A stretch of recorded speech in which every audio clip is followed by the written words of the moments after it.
Yes, 30. Yeah, okay. Patient is 35 years old Yeah, and having 35, diabetes for 20 diabetic, years. and elevated Diabetic, transaminase, 4 months, yes. all markers negative. What are you finding? Low pass. In this What two is it? linear core, Yes. I'm seeing more of a macrovascular steatosis Okay. and periportal inflammatory infiltrates. Which on this portal track? Is it in which zone is it present? Zone 3, zone Okay, zone 3 and zone 3, 2. Yeah? zone. This is Yes, this. You see this portal tract away from the portal tract. There's this structure. Might be central vein. yes, So it's more in the zone 3 and 2. But here it is going maybe up to zone 1. Away from the portal tract. Okay? But here I agree it's mainly near the zone 3 and 2. Good. What percentage do you think? Rough estimate, all the fat, all the hepatocytes. 1/3, 2/3. 2/3. Okay. Okay, 1/3 to 2/3. Good. What else are you finding here? What are these areas? Training. This area, this area, this area. Basal necrosis. No, no, Ranjita, you are using a wrong term. Piecemeal necrosis is interface in between the portal tract and this is not near the portal tract, no? It's in the lobule.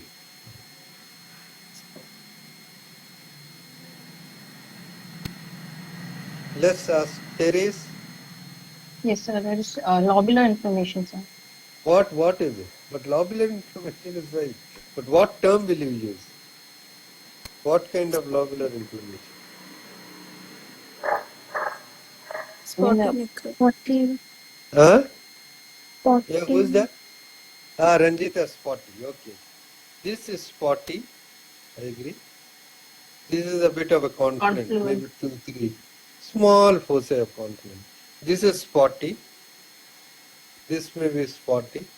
It's a matter of opinion after some time, you know. Okay. Anything else you are finding? Nothing. Finding fat. Okay. Very good. Same thing. What this must be the central zonal area. Okay. You are finding fatty change. You are finding here.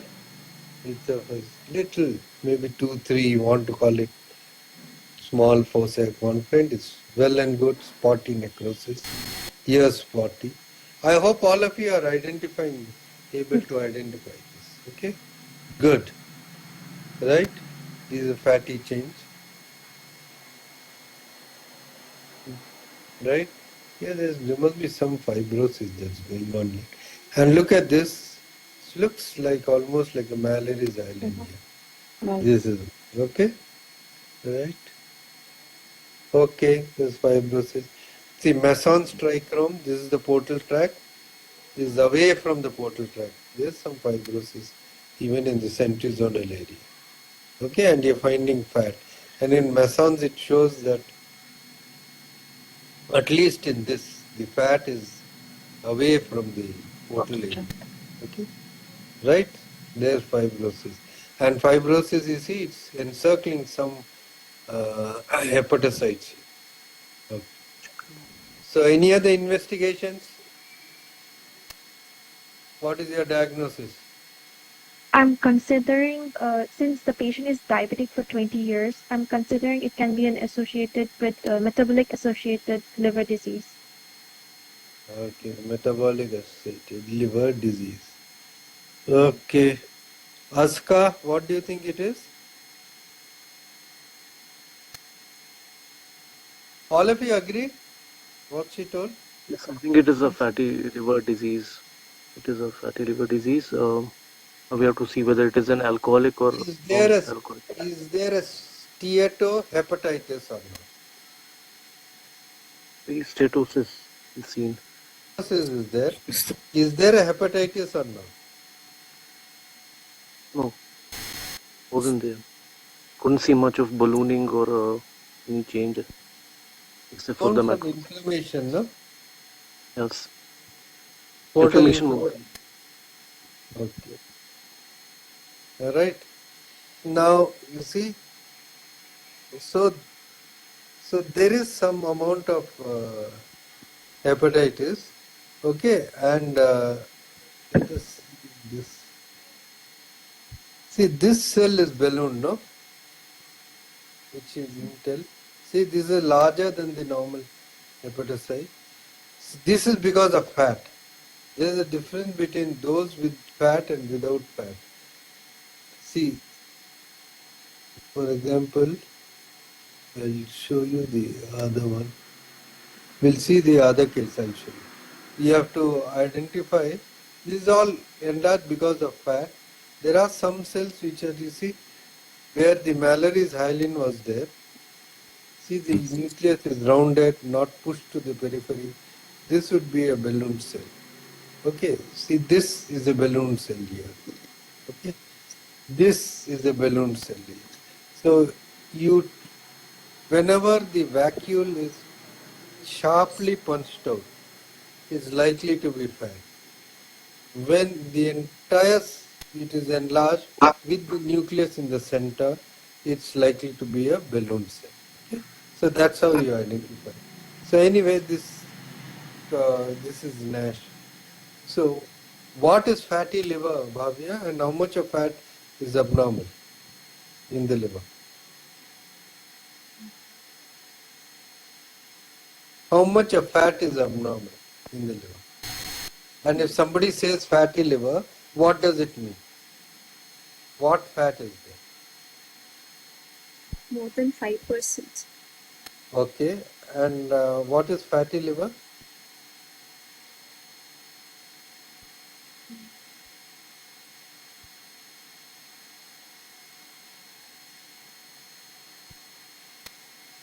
So it is more than 5% by weight, okay.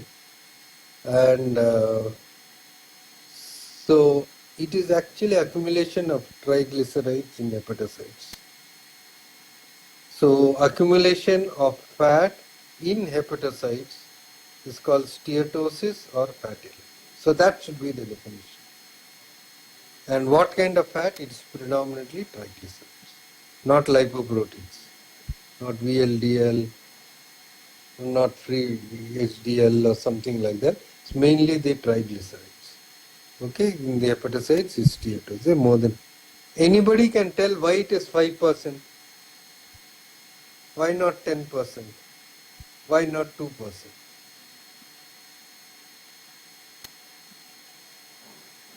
Anybody in the audience? Rahul, can you tell? Or Jyotika? Why it is 5%? Just think. Rahul? Fat storing cells are normally present, sir. So why 5?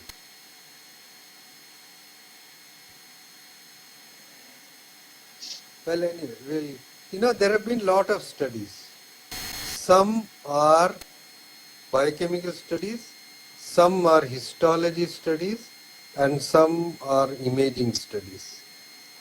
Most of them have shown that it varies between 2 and 5%, although some have shown that it can be as high as 9% or so. And depending on the ultrasound and other things, ultrasound, when you get ecogenicity, there's certain changes I'll show you. So all of them, then the consensus was 5% should be the cutoff. So, and there have been histology studies in many people actually, right? In fact, Brunt studied almost 1,000 cases in adults, and autopsy studies and all others. So that's how 5%. See, normal appearance of the liver, if there is diffuse fatty liver, now you see, this is the normal appearance. It should be dark. So in fatty liver, it becomes bright by ultrasound.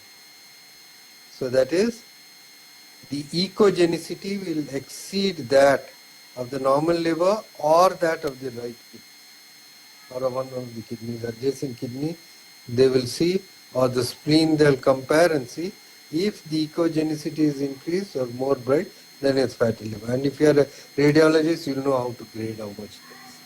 In CT scan, it's the opposite. Normally, this,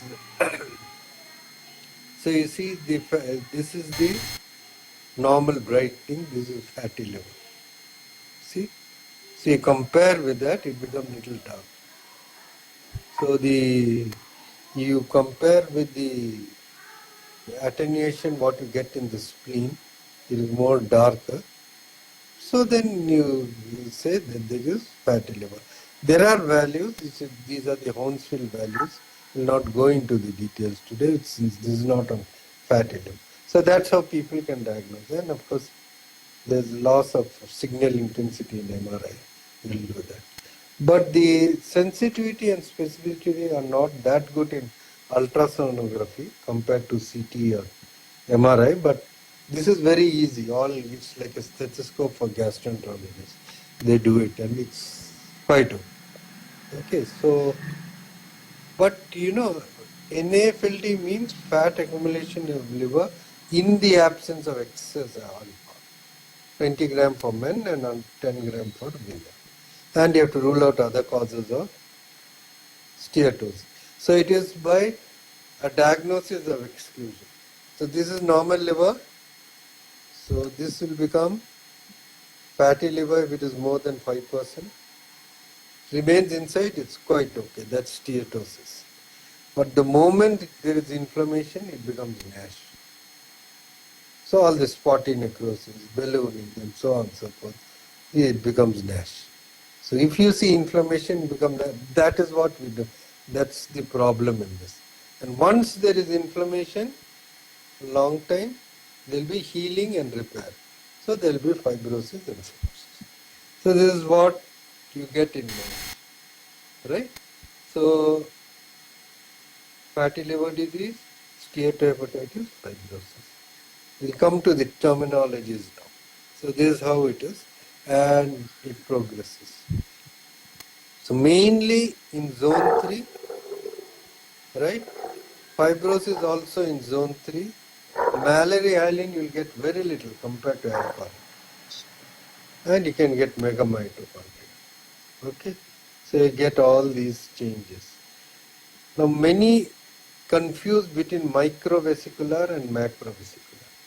Please remember microvesicular, the vesicles are so small that you may have to do a PAT stain to identify. It looks like almost like a slightly vacuolated or ballooned or pale hepatocyte. That is microvesicular. Typically seen in say Rice syndrome that you get in children, or fatty liver of pregnancy, or tetracycline poison. The rest are all macrovesicular. You see, this is macrovesicular steatosis, whatever you see. And this is microvesicular, very high power. Very, very small vacuums. They are almost homogeneous, right? And in fact, these droplets are large droplets, in which the nucleus is confined to, goes to the periphery, and these are small droplets, which you can identify the droplets. It's a small droplet, macrovesicular steatosis. This is microvesicular. Sometimes they coalesce to form fatty cysts in the liver, small fatty cysts. Sometimes you get a granuloma, what is called an oleogranuloma, fat ruptures, and then you get a granulomatous reaction. Okay, so you see this is a small vesicle. And then Mallory's island is ropey, like this. It's almost like a rope. And invariably the cell will be ballooned out. In those cells you search for Mallory's island. These are all inflammatory cells which are lymphocytes. Then what is this nucleus? There is Glycogenated. glycogenated nucleus. Very good. This nucleus, Also, this nucleus nucleus. What is this, this, and this? Here, there is these two, these two. There's a These are, membrane around the. okay, they are membranes. So they are glycogenoted or not? Glycogenoted, sir. With a membrane. And this is glycogenoted without a membrane. This is microvesicular, this is macrovesicular, large droplet, small droplet. Okay. Yes, you are right. There are two types of glycogenoted nuclei which are recognized now. One is with a membrane, which is type 1, and another without membrane, which is type 2.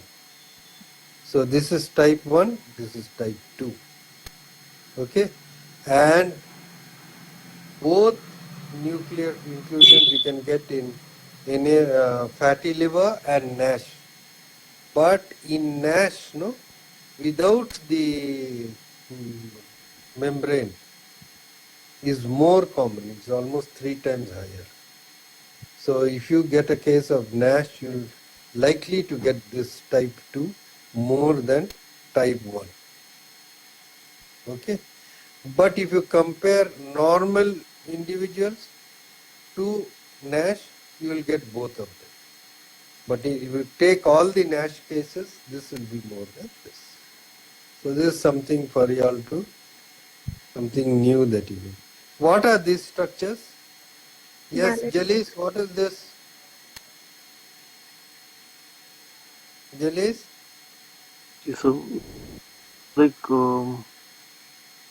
This is some globule like, yeah? Yeah, Sonia Agarwal has written, it is mega mitochondria. They are large mitochondria. You know, all this fatty change and all causes beta oxidation, this and that. So a lot of changes are there. The mitochondria enlarges, mega mitochondria. And the fibrosis in NASH alcohol is typically chicken wire. You know, this is the chicken wire. So you get like this. Unlike in other types of cirrhosis, no, you don't get so much intercellular fibrosis like in NASH or alcohol in other conditions. See, this is what the type of fibrosis you get in other conditions, but in NASH and this you will get like this. So this is cirrhosis, and you ultimately will get cirrhosis. Now in pediatric cases, there are two types of this NASH, type 1 and type 2. Type 1 is less common, type 2 is more common. Okay? Type 1 resembles the adult pattern and is common in girls. That is, the fibrosis, everything is more centrally located.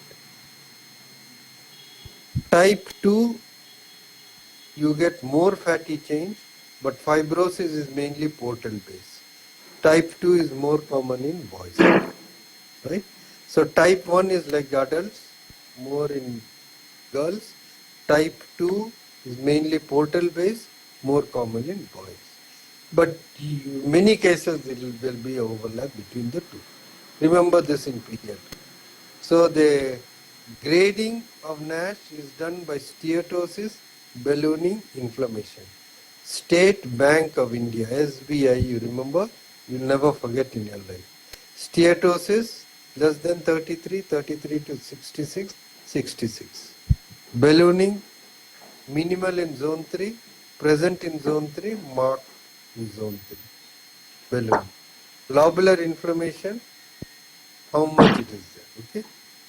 How many foci? 0, less than 2, 2 to 4, and more than 4. And portal inflammation, same thing, mild, moderate, severe. Okay, so there are others for the NAFLD grading, so this is how it is done. So steatosis, so this is grade 1 and this is grade 3. Lobular inflammation, so less than 2 foci in 20x field, 2 to 4 foci in 20x field, so like that. and you do it. Please remember, if steatosis is 0, it is not non-alcoholic fatty liver disease. If the ballooning is 0, then of course it is not NASH. It has to be NAFM. If the lobular inflammation is 0, it is not NASH. It has to be NAFM. So if it has to be NASH, there has to be at least one of steatosis, at least one of ballooning, and one of lobular inflammation. At least minimum of all these three combined, then only you call it NASH. And NASH is what we are worried about. Eh? So anyway, there are different staging and this one. Will not go into this. Okay, so these are these things. Please remember, just by adding up scores, don't make a diagnosis. Please. You make a diagnosis, then you make the score. For example, this is a study which shows that if NAS is more than 5, in 3% it was not NASH, in 11% it was borderline NASH, and it was definite NASH in 86%. Therefore, in 15% it was not. If it is less than 4, the score, it was definite NASH in 30%. So if you can make mistakes, first make a diagnosis, then you do the scoring for anything. That's very important. Okay, now this case history. Next, Jalis, you take it, 58-year-old female, ascites, pedal edema, hypothyroid, non-alcoholic, ascites, nodular liver, viral markers negative. What are you finding? So in this case, I can see there is steatosis. Yes, very good. Which is about 1/3 to 2/3 of the core biopsy involvement. I can see mostly macro vesicular steatosis. In between, I can see a portal tract. Any inflammation? Yes, sir. There is inflammation. Looks like a lobular inflammation in this power. Okay, there's steatosis, there's inflammation. And there was ballooning in this. Yeah, but this is ballooning. Correct, you're right. High power, you know this one, it's called Mallory. Nowadays, they call it Mallory-Denk body. Because Mallory first identified it, and Denk did the animal experiments using Griseofulvin and created Mallory bodies. And there is good. So micronodular cirrhosis secondary to non-alcoholic steatosis. Now tell me, what is the difference between micro and macronodular? Jyotika, what is the size of the nodule? Micronodular and macronodular. Anybody? Based on size. Huh? 3 mm. 3 mm. Why 3 mm?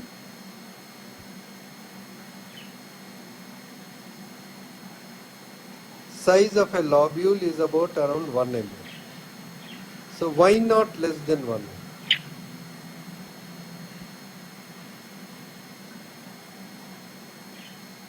Well, actually, an international group sat long time back, and they found that yes,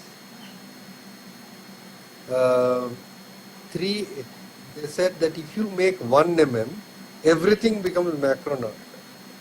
Very difficult to identify grossly and microscopically. So they arbitrarily cut it at 3 mm.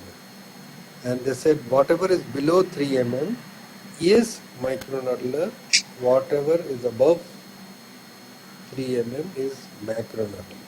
Now size is not only size is important, there is another feature that is very, very important, especially gross.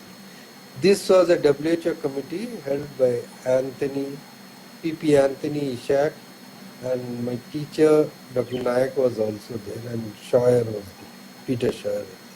So now they said that another thing that is important is in micronodular, the nodules are uniform. Very important. In macronodular, the nodules are generally not uniform.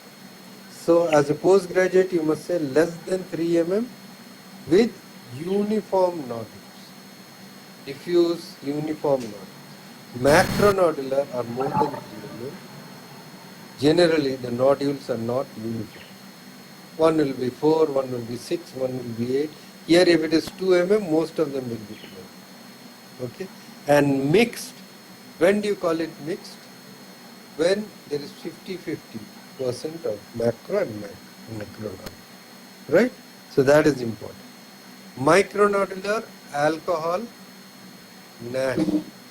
Very important. Macronodular is mainly the post-hepatic ones. Biliary will become micronodular. Right? So, yes. Okay.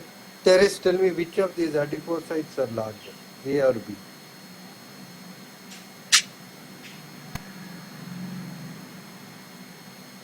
So both are large.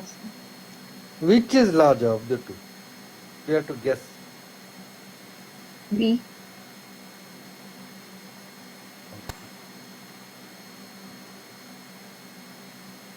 Right. So, you know, one is omental, one is subcutaneous fat. There is a difference in the size of the fat of subcutaneous and omental. You can get variation in size, right? But general studies have shown that in general, if you take the mesenteric and omental, lot of fat, right? So generally I'm sorry, I mistaken A and B, did like that. The omental and mesenteric fat is large. Their size are large. They are metabolically different, more active than subcutaneous fat. And all this weight loss and other things, for NASH, it has to aim at reducing the visceral fat, not the subcutaneous fat. And this is an elegant study which shows before and after, the body weight and the amount of visceral fat. Okay? The visceral fat, if it reduces, the NASH also, the grading reduces. It's not important more the weight, but rather the visceral fat. Yeah? That's very important. What is the normal BMI for Indians? There is 25. So 25. 18 to Bhavya? 25. Bhavya? Anybody?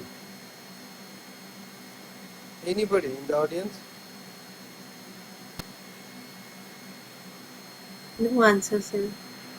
Okay, in Indians, 18 to 23, sir. Asians, the amount of fat that is present for the same BMI compared to a Westerner is much more higher. For example, you see in Indians and whites, this green one in males, pale green, turquoise, blue color, are the BMI, yellow is fat. You see, this is the Westerner. So, in the whites, for the same BMI, you see in Indians and in Chinese and all, the amount of fat that is present for a lower BMI is higher than what in the West. Same, it's much more stark in women than in men. So based on this, now it is well recognized. These are the studies. Well recognized. For Asians, the cutoff is different. It is 23. Okay. Now, for the past 3-4 years, there have been lot of talks on the nomenclature of non-alcoholic. Telling why call it non-alcoholic? Why non? It has to be something positive. So they came up with this. We call it metabolic dysfunction associated steatotic liver disease, MASLD, and NASH. Right? So if you have alcohol, you see the changes in both. So you call it MASLD predominant or ALD predominant, and you call it MET-ALD, metabolic associated alcoholic liver disease.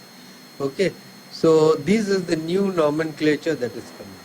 Now there's a criticism for the old NASH. Well, it's like non-A, non-B hepatitis. Means you don't know what it is, but you know what it is not. So it is like that.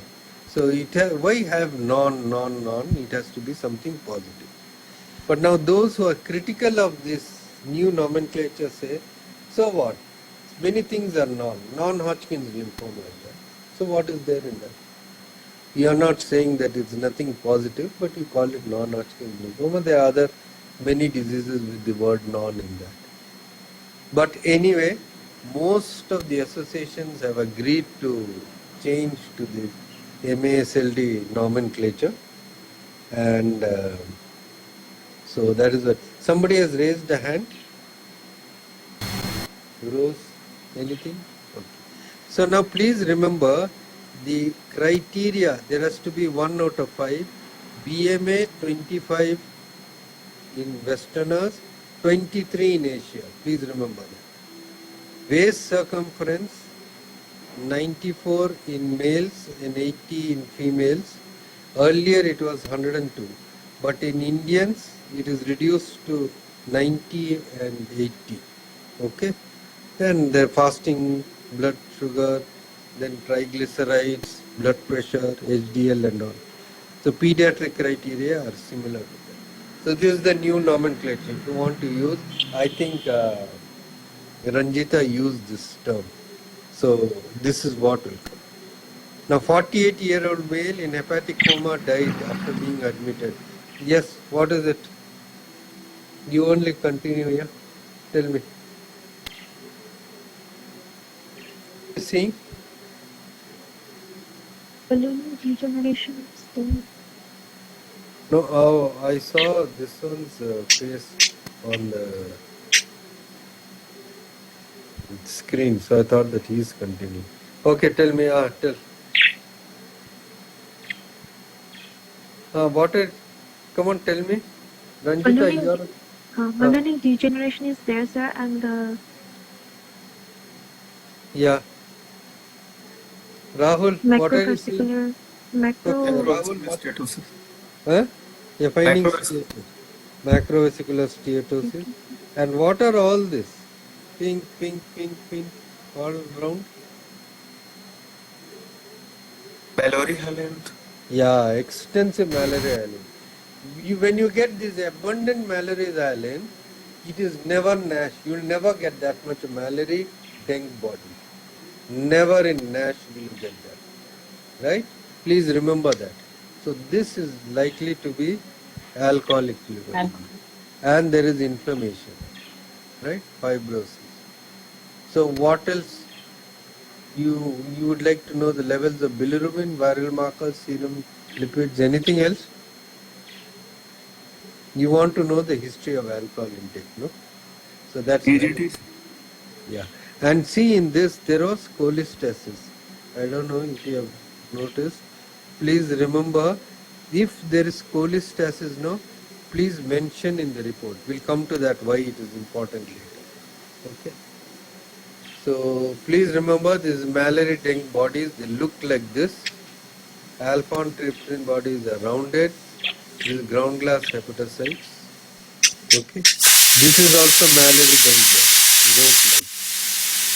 Okay. This is our live Frank Baum Mallory that is like this. View this slide. Anyone? Come on. You're finding this liver biopsy. It looks like cirrhosis, no? See? With fibrosis in between the hepatocytes. There is Mallory's Island.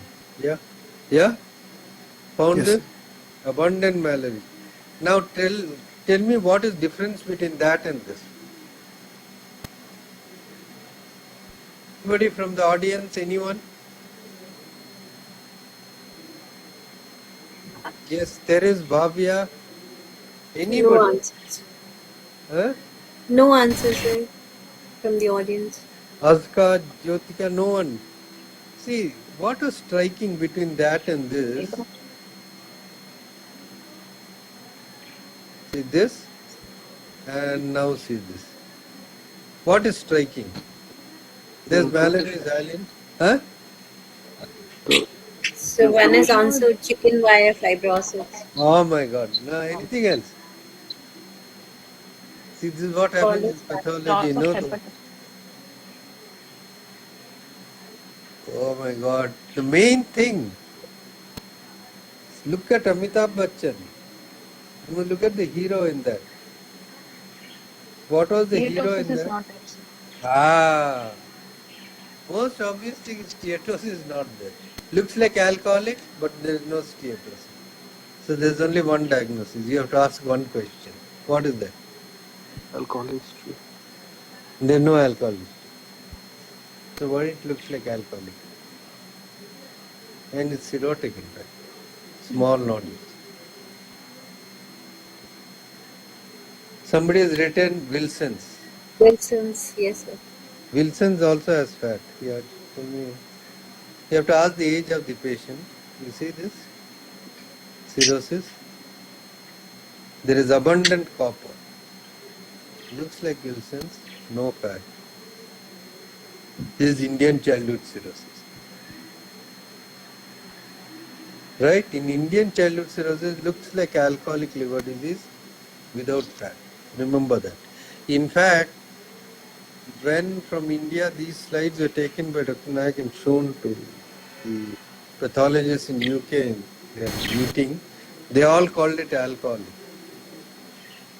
but without fat. Then he said, these people have never taken alcohol. It was they are lying. And then they said, this is a baby, 3 years old, 2 years old, 4 years old. And that's how Indian childhood. But Indian childhood cirrhosis, there's abundant copper which is not there in alcoholic liver. Okay. Now look at this slide. I'll go through it quickly in this time.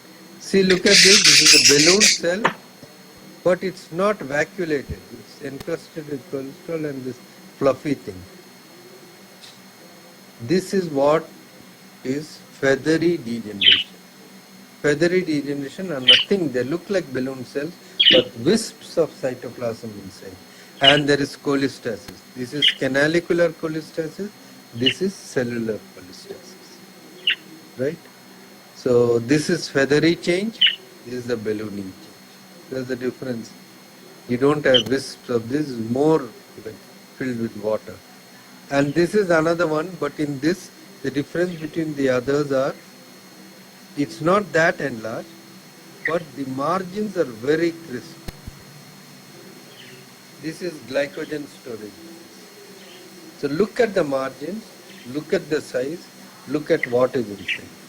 3 cells look almost alike: ballooning, feathery, and glycogen storage. In glycogen, they are called plant-like because the margins are very thick. Okay? Almost like substituting fat. Here the margins are not that thick, but in feathery we'll find this. We'll continue. We are finding this cholestasis here.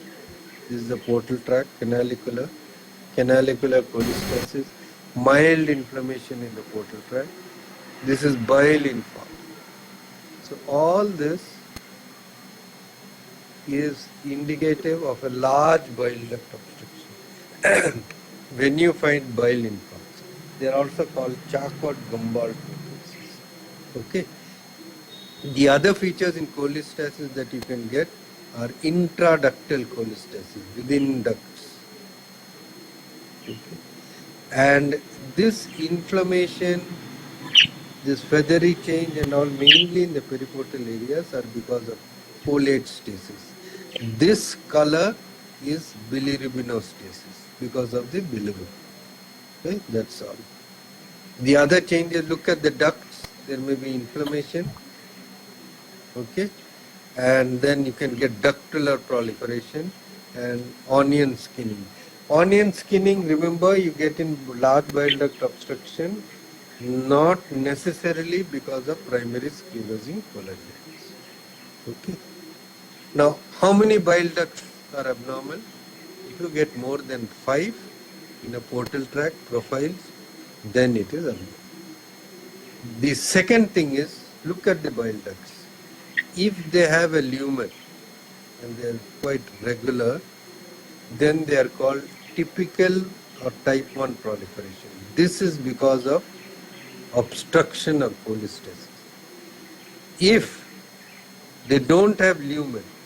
They are misshapen like this. See? No lumen, no cholestasis. Then they are called atypical proliferation or type 2. These may not be seen always in obstruction. This can be seen even in hepatitis. They are the regenerating oval cells of the liver, right? What has happened in this case? So there are two types of bile duct proliferation. Type 1 with the lumen, type 2 without lumen. Type 2 regeneration, type 1 typical of obstruction.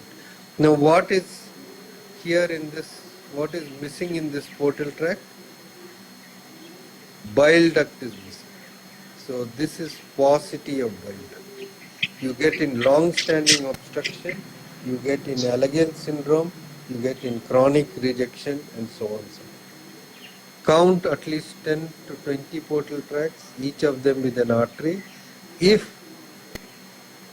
the ratio of portal tracts with arteries and bile duct is less than 0.5, out of 10, bile ducts are seen in only 4, then it is paucity of bile ducts. You can do a CK19 staining also. View this slide. You are seeing fatty change. Yes. You are seeing glycogenated nuclei. You are seeing interphase hepatitis. Is it NASH?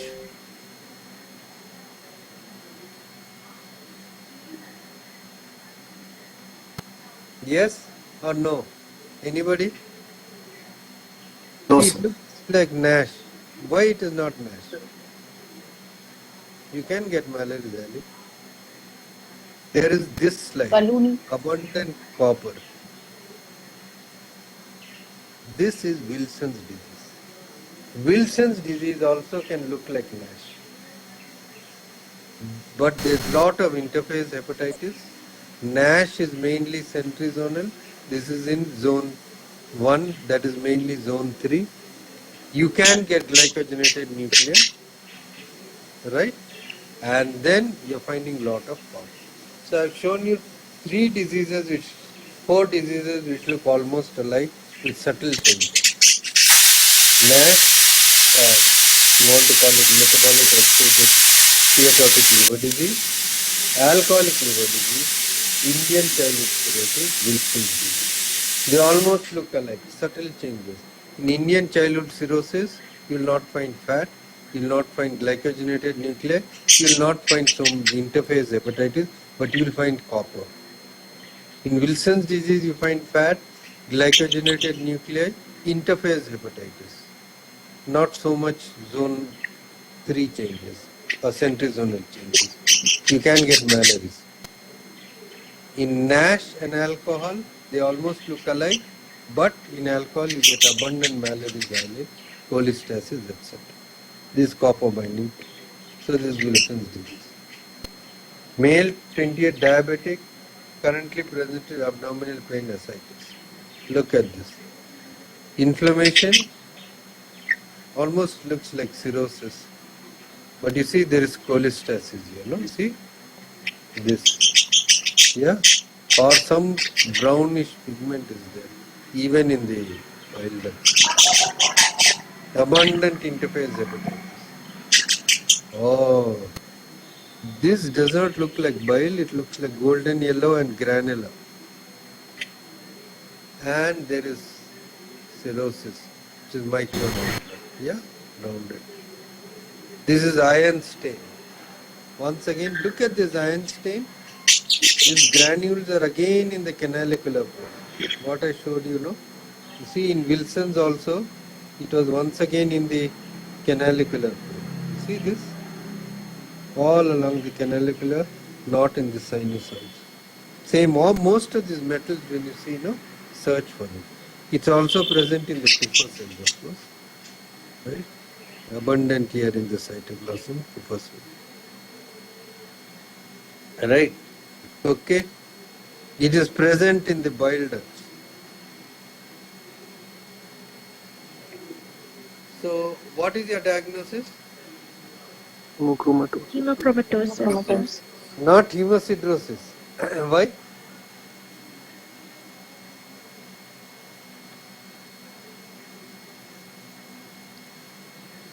Hemosidrosis mainly in the Kupffer cells and sinusoidal cells. Hemochromatosis, yeah, I agree, it's in this. Is it hereditary or non-hereditary? For that, we have to do mutational studies. Kupffer cells, usually that is secondary hemochromatosis, secondary to any cause.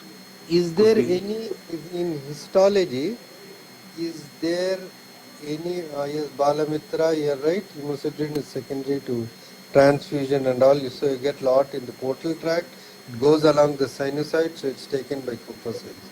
But you know, in the children, it easily passes off into the hepatocytes, almost looks like hemochromatosis when there is severe, hemosidrosis. And hemosidrosis, you have to ask history of transfusion. Somebody wrote a hereditary. Who's that just now? Why are you saying hereditary on this without doing mutation? Balamitra and somebody else.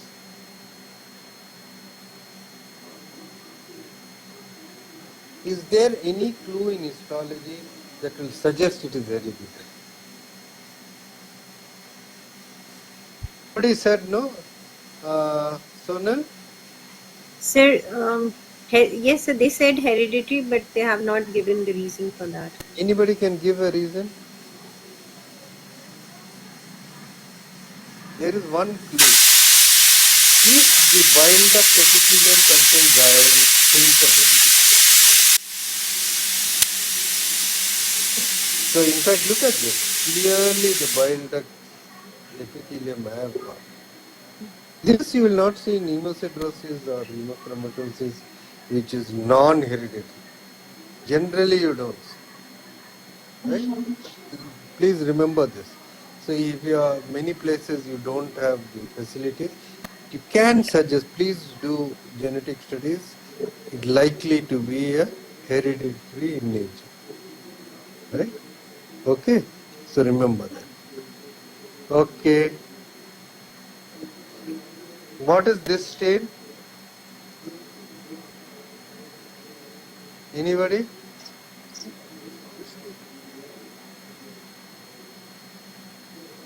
Anyway, this is a Van Giesen stain, yeah? The yellow part has come out.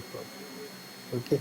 In hemochromatosis, the skin turns pigmented, no? Why is it? Increase melanin. Yeah, it's not because of the iron. The iron stimulates more of melanin in the basal melanocytes, so that's why you get pigmentation. In fact, there's a beautiful case report of a person with vitiligo. The vitiligo area didn't have pigmentation, whereas the other area had, in a case of hemochromatosis. Okay, now tell me in this, all of you, there is this blue granular, there's one diffuse blue color also. What is that? Is that an artifact? Anybody in the audience? Quick, quick, quick. You have to finish.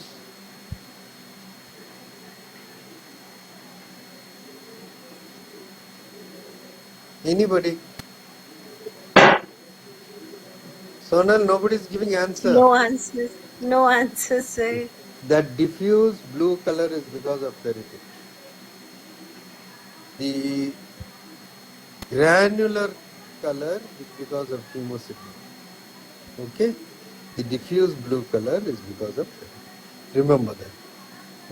Why is it, what is this Prussian blue color? Why it is called Prussian blue? Teres or who is that? Aska, Jyotika, they are not talking at all. Aska and Jyotika, now you have to tell me why it is called Prussian blue. Aska, she's silent. Jyotika, Yes, sir. Jyotika. Okay, anybody in the audience, tell why it is called Prussian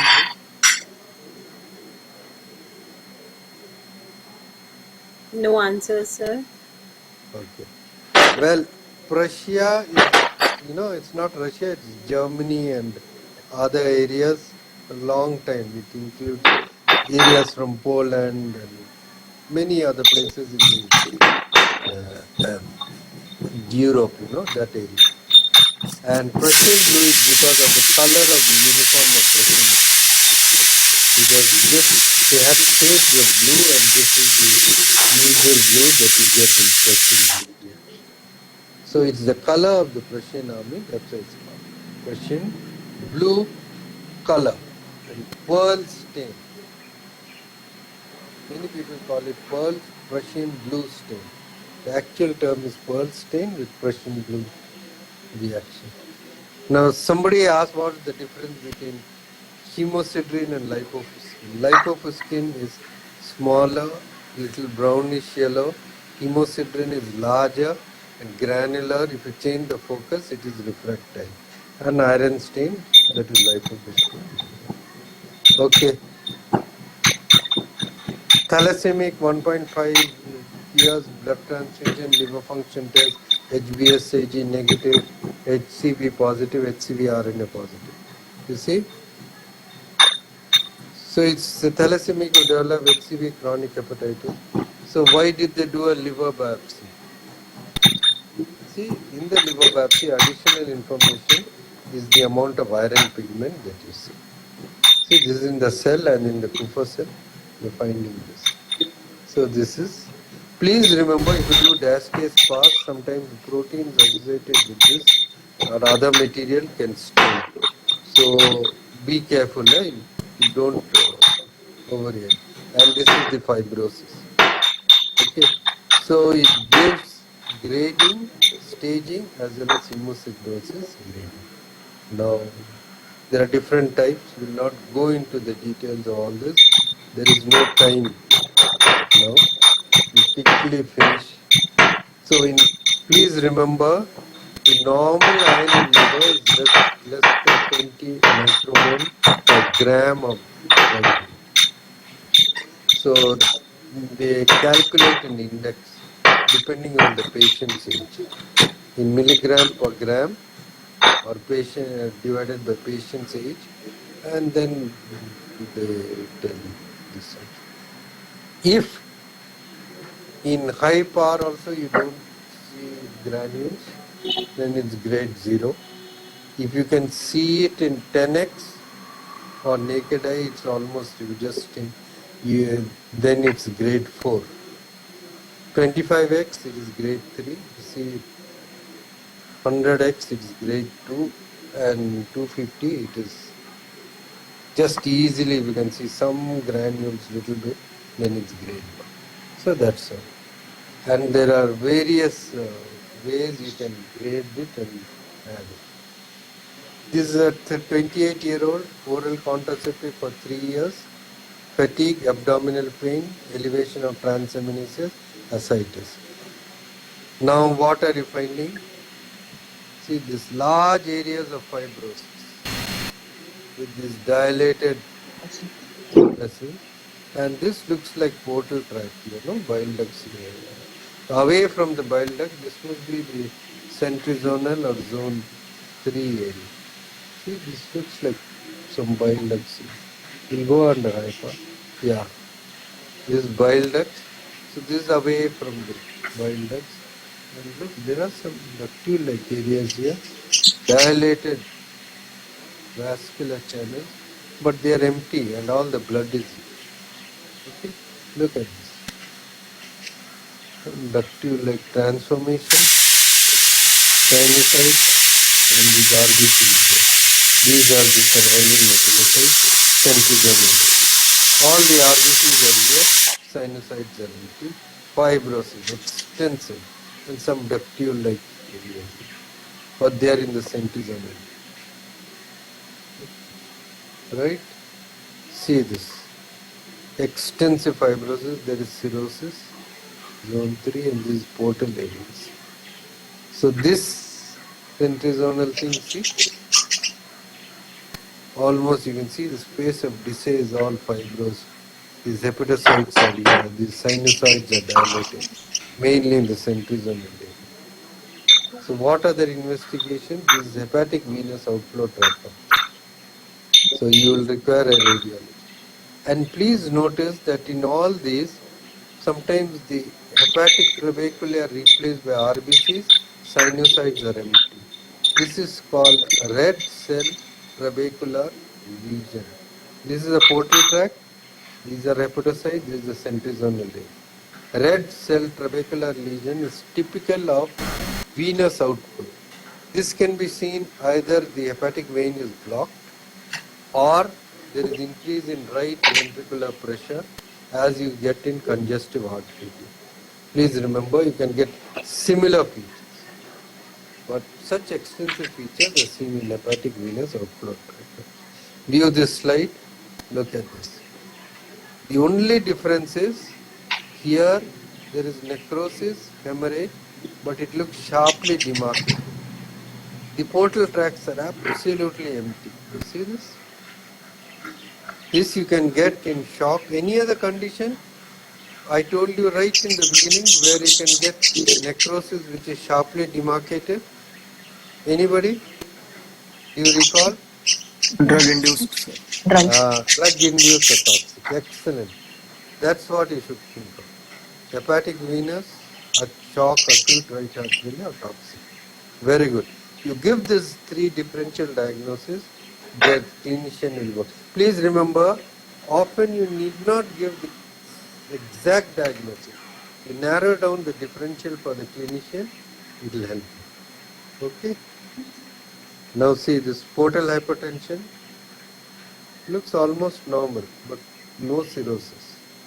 But you see the hepatic veins slightly large here, it becomes slightly fibrosed here, and here you're finding some dilated sinusoids. Some sinusoid you see, dilated, mishappen, all of a sudden. See, all this, and fibrosis here. See here, very little. There's no there's hardly little bit of inflammation. So this is when you don't find cirrhosis, like portal fibrosis, non-cirrhotic portal fibrosis. Next, you see here, I told you, whenever you find hepatocytes, which looks almost slightly, the cytoplasm looks as if it's painted slightly, eosinophilic, do HbA1c. We did, and it was hepatitis B positive. This is a 14-week-old cirrhosis, and see this almost onion skin like fibrosis. I told you this is typical of biliary obstruction. This is a 14-week-old with cirrhosis due to biliary obstruction. What do you think the diagnosis will be? Which biliary obstruction is common in which you get cirrhosis within, say, 12 weeks? It's biliary Cholecystitis. Yeah, extrahepatic biliary atresia. Please remember, you have to diagnose that very fast. Within 12 weeks, if you don't do anything, the children go into fibrosis. See, this is typical of biliary cirrhosis. I told you, you'll get nodules and you'll get this parallel, fibrosis in any biliary obstruction. And this cholestasis. Look at that. Okay, now quickly we'll go to these cases. What are you finding? This inflammation near the portal tract, extensive necrosis. Look at this. Looks like necrosis. Full. The entire lobule has gone. Look at this. So many portal tracts together. What kind of necrosis is this called? This called panlobular. Okay, we are revising it. These are all revision cases. Okay, so you see this? And you're finding bile ducts here, right? These are the type 2 bile ducts, They try to regenerate. There's some inflammation. It's all necrosis. Diastase pass shows the spheroid-laden macrophages, indicating there was necrosis. This is collapse, right? In the reticulin stain, not fibrosis. Okay. Surface antigen, core antigen negative. We don't know why the core antigen is negative. If surface antigen is negative, it has to be acute. Second case, you see this? Again, this is portal-based inflammation. This doesn't look necrotic. Okay, there's a lot of inflammation here in the portal. Tract interface hepatitis. You're seeing this? It's going on. Oh, good Lord, look at this. This is a bile duct with inflammation here. And look at these cells. They don't look like the usual lymphocyte histiocytes. Look at this here. Look at this. What is this likely to be?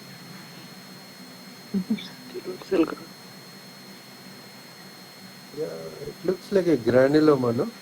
Look at this. Yeah? Here you might be confused whether it's hepatocytes or not. But look at the nuclei. The nuclei is slightly elongated, slipper shaped, likely to be a granuloma, you know? Okay? Just look at this. These are granulomatous inflammation in the liver. You see, this is a granuloma, mainly portal base, next to the bile duct. You see, this is a bile duct next to the bile duct, the interface hepatitis. What do you think this is likely to be? Biliary cholangitis. Yeah. Primary biliary cholangitis. Yeah, very good. You have to think of that. Look, this is copper stain. So when there's bile duct obstruction, copper is increased. You have to do anti-mitochondrial antibody, or these plasma cells will be IgA. Okay, look at this. Now, look at this cell, this one, 2 cores of liver tissue. Again, look at this. We are again finding a granuloma here. This looks like necrotic area. Look, this is a granuloma with giant cells. Okay, Langerhans type here. There's some inflammation. So what do you think this is? Sarcoidosis. Huh? Sarcoidosis. The other diagnosis will be tuberculosis. Sarcoidosis. See, sarcoidosis is little rare, and of course tuberculosis also you can get. They look alike. The difference is in tuberculosis generally you get a lymphocytic cuff, whereas in sarcoidosis the granulomas don't have that much lymphocyte. It's called a naked granuloma. And secondly, you see in this, there was this area which looks somewhat necrotic, you know, this one. So it might be tuberculosis, but it's good. Sarcoidosis versus tuberculosis is always a differential diagnosis. You are right, there's not much of lymphocytes, although there are some. So that is not naked then. So you have to ask them serum ACE levels, look at the chest X-ray and find out what it is. And what can you do? Reticulins. Reticulins. Okay, reticulin is this. This is little poor here. Here it is rich in reticulin.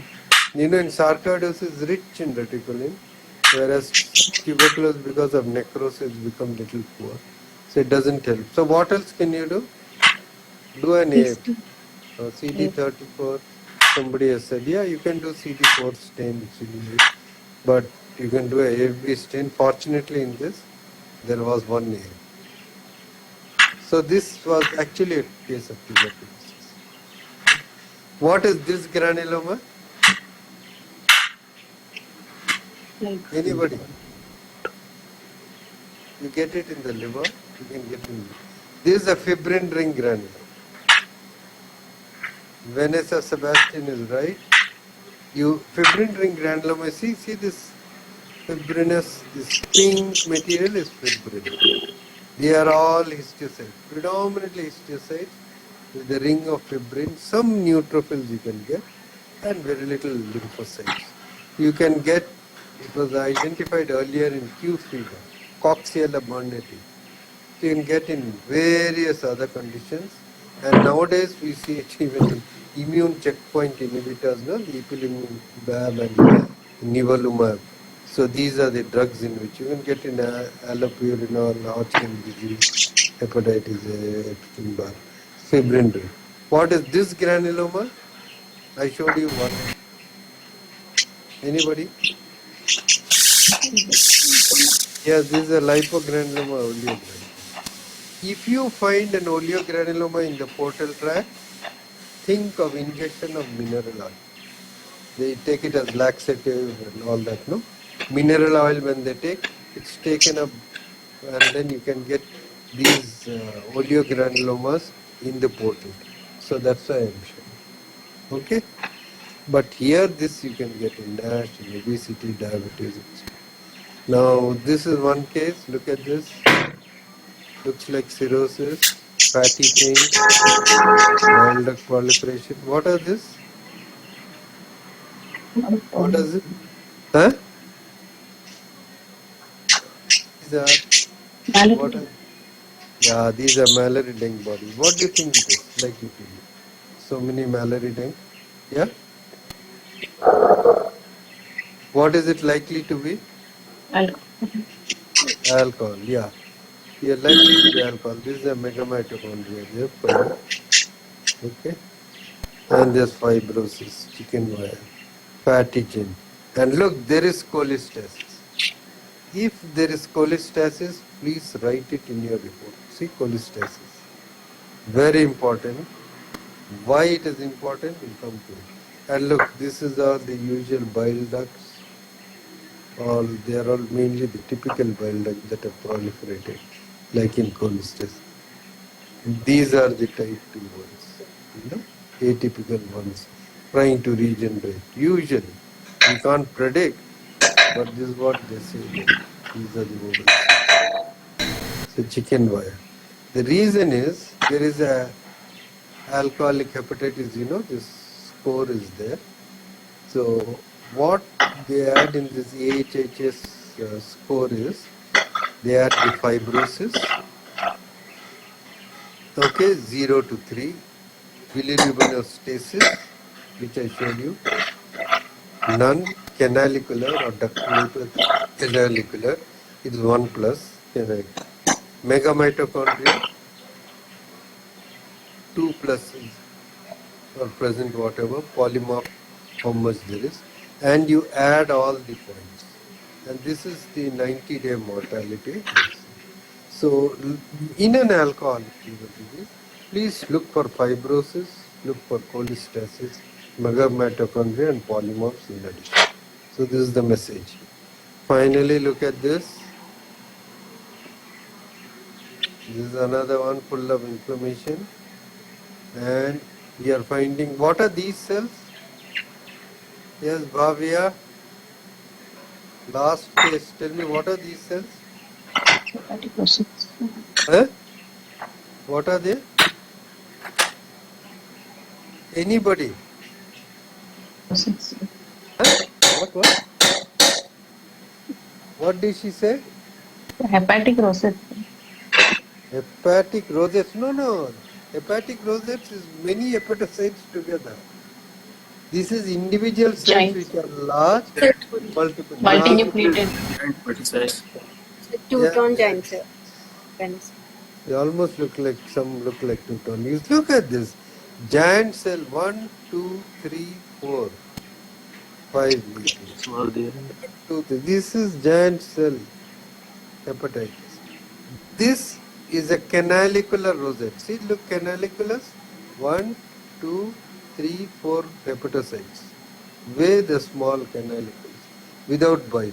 So this is a canalicular rosette. Hepatic rosette must be like this without the canaliculus. Okay. These are giant cells, large ones. Okay, here we have done 2 stains. Look, BSEP, bile salt excretory protein, which stains the canaliculi, and the MDR3, multi-drug resistant gene 3. This also you see faintly staining the canaliculi. The reason why we do these stains in neonatal hepatitis is sometimes there is progressive familial intrahepatic cholestasis. And there are different types, type 1, 2, and 3, and so on and so forth. Need not know this. In these excretory proteins and this will be in different types, they will be mutated.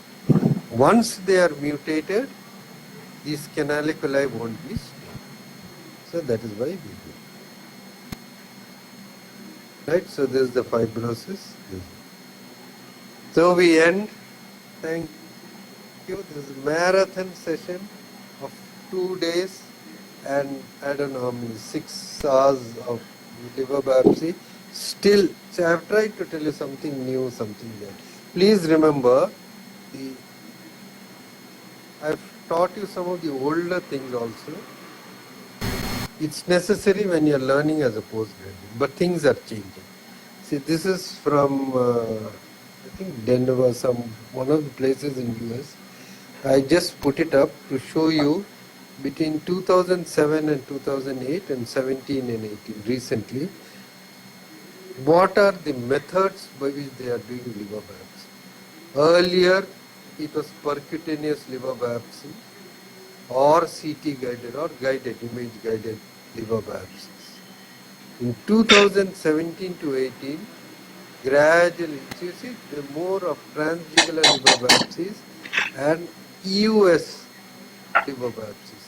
They put in an endoscopic ultrasound guided endoscope through this stomach.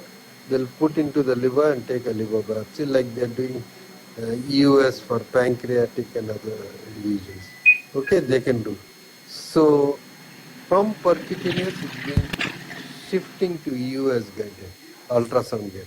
Here we are currently in this stage, mainly transjugular and some ultrasound guided, rather than blind percutaneous biopsies. They're becoming less. Then in changing indications. Earlier, see chronic hepatitis B, 2008, this is a Korean study, but it's almost same everywhere.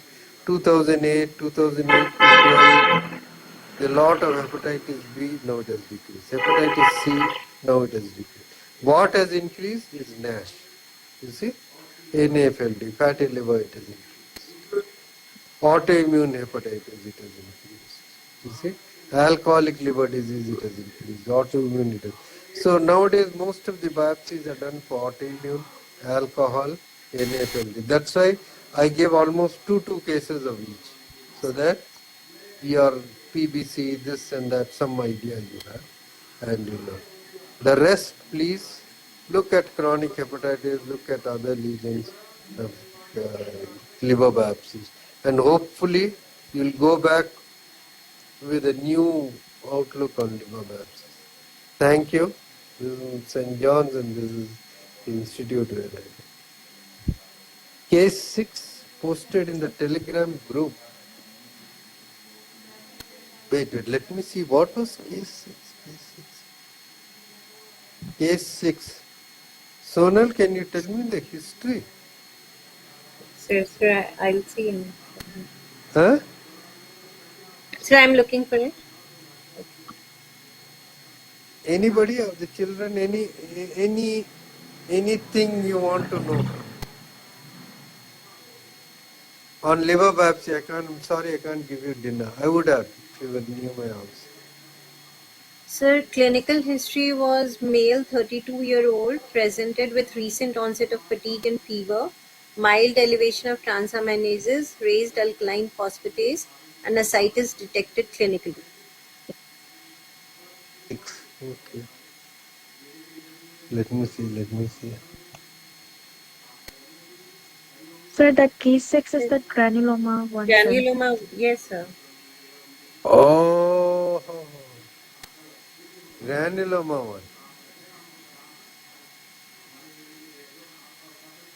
Revision one. Case 5, venous outflow. J. I sent you 5 cases, no? No, This six. is one. There is a granuloma there. Last one was the granuloma. Tuberculosis one. Or the AIH one. AH was second case, sir, that we discussed previous week. This one, sir. What? This one. Yes, sir, this one. This is the tuberculosis one, yeah? Yes, sir. Okay. No, wait, I'll find out. Acha, which book do you read? There are many books you can read. See, there are small books One is liver biopsy by Peter Shire. He is no more. I worked under him, he is no more. So J. Lefkovich is the editor of that. He does it. So you can read that. There is one by Sanjay Kakkad and others. That's also a good book you can read.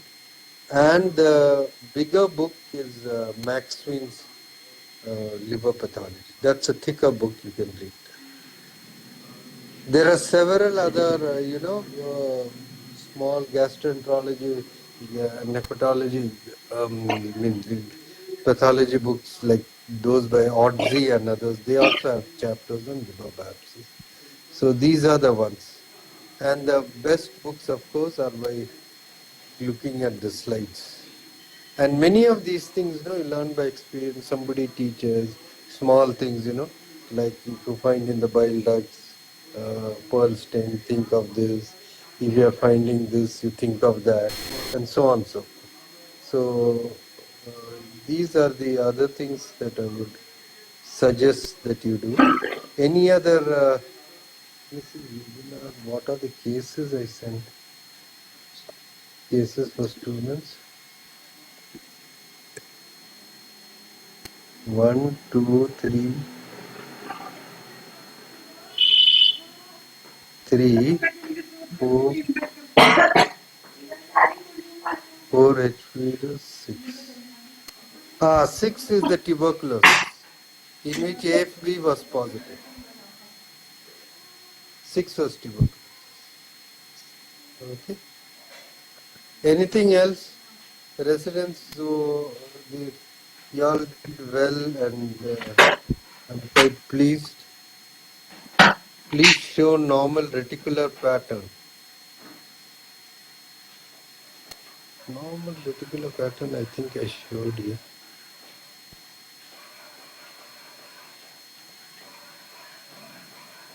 Oh, I showed after this. Yeah. Dr. Bhavita, the normal reticular pattern is what you see here, the entire thing. The abnormal pattern is here where it is parallel. This is normal here. This is normal. Forget about this side. These are all normal patterns. When it becomes linear, it becomes abnormal. There were many of these, there was not time, you see, if you see this, you see, here it has become linear. This is abnormal. This is normal. Hope you are understanding this. You see this? Isn't it becoming parallel and linear here? This is abnormal. You see, this is the normal pattern. This is irregular. Here you see it is again becoming linear. When you see a reticulin stain next time, please look at all these things very carefully. It's quite fun, A lot of things that one can understand from all this. We often don't see it that critically. Anybody else? Sir, Vanessa Sebastian is asking why not parallel normally. The reason for that. Normal. I see if it is parallel normally, the blood will just flow, no? It has to go like a maze. Then only it will go slowly. Then you see if something is coated by antibodies, the Kupffer cells will see, it will recognize the FC receptors of the antibodies which are there. Then it will engulf them. That is why in typhoid, the RBCs get coated by antibodies. The FC receptors are recognized by the sinusoidal cells, they engulf. So you get sinusoidal engulfment of RBCs. So inside the sinusoidal cells, you get that in septicemia, you get it in typhoid fever. That. Then, there are so many other things, old RBCs, when they're flowing through the liver, even spleen, it is sinusoid. So, then when it goes like that, the spleens also, all the littoral cells, they engulf them. The blood flows slowly, then there is exchange. There are a lot of things that are going on. That's right. Yes, somebody asked what is the, normally are they encircled by reticulin? You know, the reticulin is deposited, the stains part of the space of disease. So wherever it is there, it will stain like that. And there is no basement membrane as such, which these reticulin fibers stain. So you get it deposited around that. It's not exactly in the cell. It's just below the endothelium. There, the reticulin fibers are there a little bit, so they get deposited. Then it will not be a continuous line. There may be a little gap there if you see on a very high bar. So that's how it is. Any other question? No more questions, sir. Thank you. It's